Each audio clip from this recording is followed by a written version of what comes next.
नमस्कार. देशोन्नती संपादकीय मध्ये मी ऐश्वर्या शिंदे आपलं स्वागत करते. मागच्या लागोपाठ 2 निवडणुकांमध्ये महाराष्ट्रात 40 पेक्षा अधिक जागा जिंकणाऱ्या भाजप आघाडीला यावेळी प्रचंड मोठा धक्का सहन करावा लागलाय. भाजपच्या जागा मोठ्या प्रमाणात कमी झाल्या आणि भाजपने जोडलेल्या 2 नव्या मित्र पक्षांनाही कोणतीही भरीव कामगिरी करता आली नाही.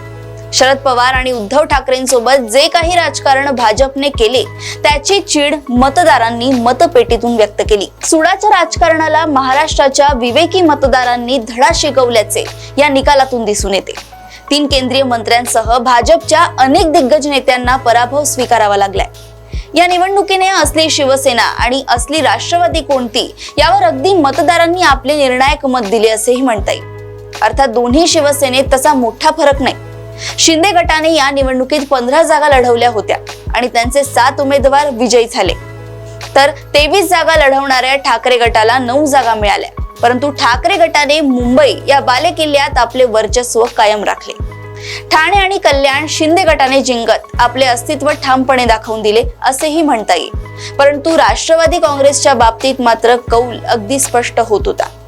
अजित पवारांनी हट्टाने लढवलेली बारामतीची जागा शरद पवार गटाने मोठ्या मताधिक्याने जिंकत अजित पवारांच्या पक्ष सोडण्याचा निर्णय बारामतीकरांना मान्य नसल्याचेच दाखवून दिले.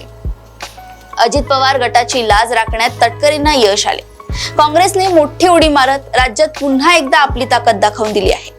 या पुढच्या राजकारणात राज्यामध्ये काँग्रेसचा वर चष्मा राहू शकतो. पुढच्या विधानसभा निवडणुकीत महाविकास आघाडी अधिक उत्साहाने ताकदीने मैदानात उतरेल आणि जनमताचा कौल असाच कायम राहिला तर कदाचित राज्यात पुन्हा एकदा महाविकास आघाडीचे सरकार स्थापन होऊ शकते.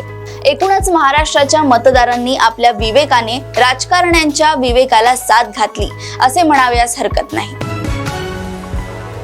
अशाच राजकीय घडामोडी व अपडेट सोबत पुन्हा भेटूया देशोन्नती संपादकीय मध्ये. बघत रहा देशोन्नती. नमस्कार. ठळक घडामोडींसाठी देशोन्नती न्यूज चॅनलला सबस्क्राईब करा आणि बेल आयकॉन प्रेस करा.